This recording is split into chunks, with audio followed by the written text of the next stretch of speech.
Hi guys, welcome to MAO-MAODARIN. I'm MAO.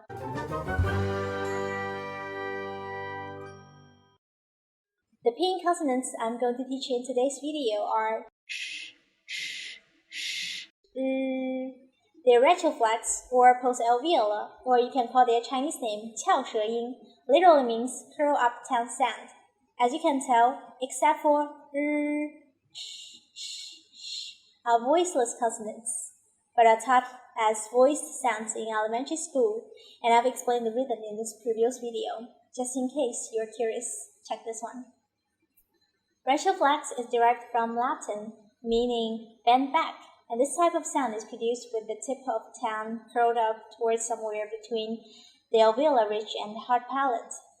And FYI, a lot of Southern Chinese people are more used to putting their tongue tips around the alveolar ridge, while people from very northern parts of China sometimes even curl their tongue tips up towards the hard palate.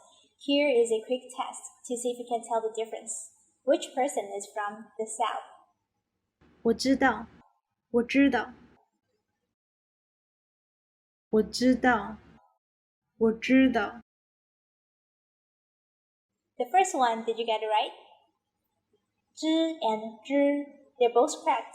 The differences in their speaking habits are caused by their original dialects. And don't be surprised if you hear someone says 我知道. Chances are that person may be from a very southern city. In my animation, I'm going to put the tip of tongue in the middle of alveolar ridge and hard palate. A more neutral spot to begin practicing, I think. Let's get started.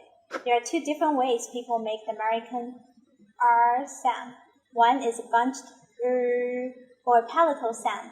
To produce this sound, you need to brace the back of your tongue against the inner upper teeth while lowering the front part of your tongue at the same time. The other one is a retroflex. Let's take a look. First,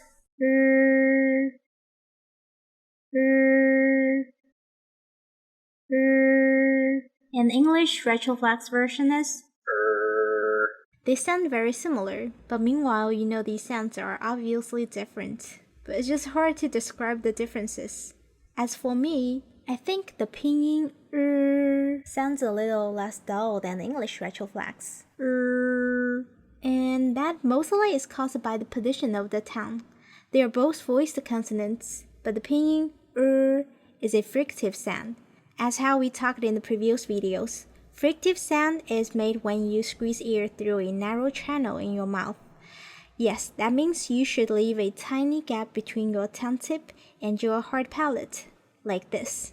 While English retroflex is an approximant, or you can call it a liquid sound. It is produced by allowing air to pass by one or both sides of the tongue, and the tongue itself can move a lot to shape the sound.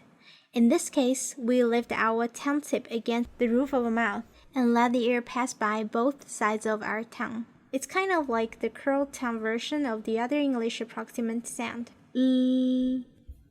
Although the way to pronounce the pinyin is different from either English nor we can still use them to form the pinyin. If you know how to pronounce the English retroflex, then I would say just relax the back of your tongue a little bit, and at the same time lower down your tongue tip a little bit too. Oh, and maybe slightly push your lips out a little, and then try to pronounce it. Can you get it? Or let's try the other way. This time, pronounce first, and then lower your tongue tip a little bit until it's not touching anywhere. At the same time, gently pull your tongue back to bring the tip of your tongue around this area, between the alveolar ridge and the hard palate. Also, push your lips out a little bit like you're about to kiss someone, and then try to pronounce it, right? Just be aware not to curl your tongue tip back too much, otherwise it will sound a little bit awkward, like you're trying too hard, like this. Versus Actually, with the fourth tone, is another way to say the Chinese F word. It can also mean the sun, but it has to have context. Otherwise, when saying it by itself, people will likely to interpret it as By the way, regarding how the pinyin is spelled, is pronounced the same as because is an overall recognition syllable. We'll talk about this in our last pinyin episode later. By the way, I saw some references online also show that the pinyin retroflex is an approximant. For example, in this form. But the references that I'm using and have shown in my last video indicates that is a fricative according to the way how it is pronounced. Before we start the next 3 sounds, they won't have any corresponding English sounds animations, just so you know. Next.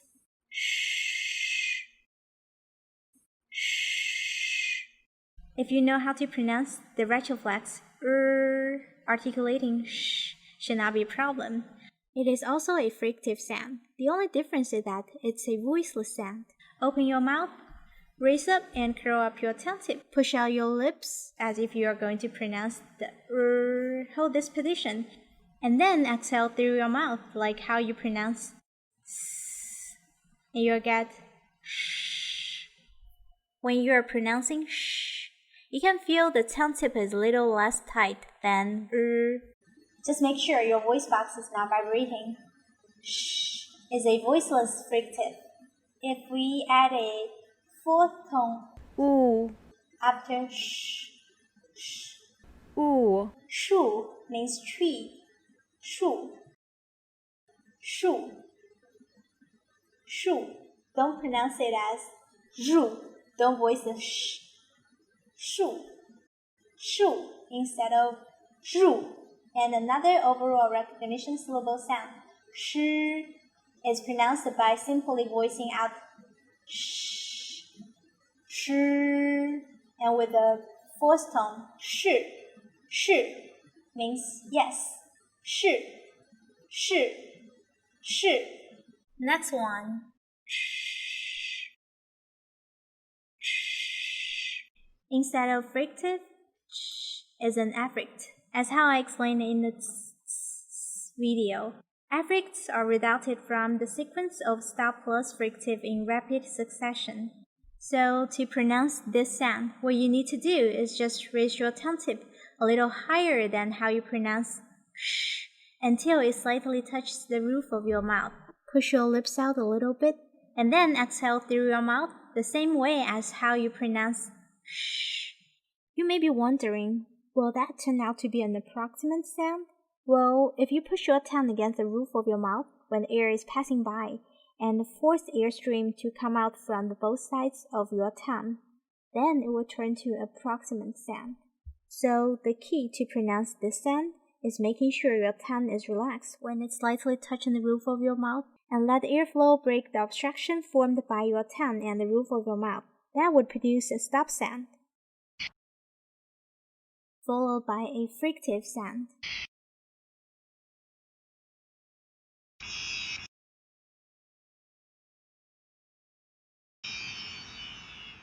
That's why sh and sh sound kind of similar. And the voiceless sh plus u with the first tone, zhu means pick. Zhu,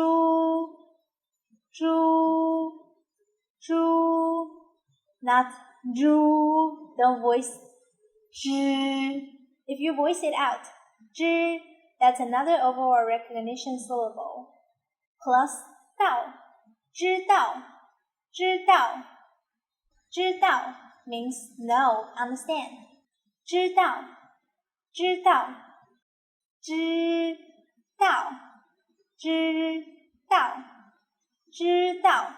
Our last one.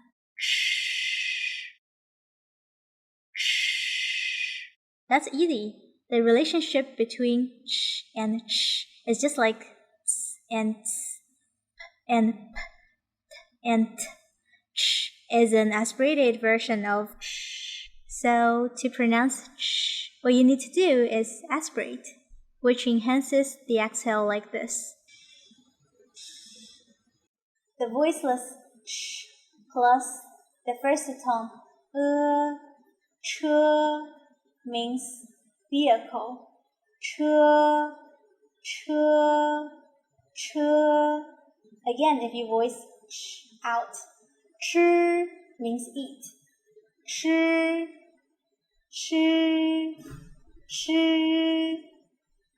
That's all for today. Thanks for watching. Bye.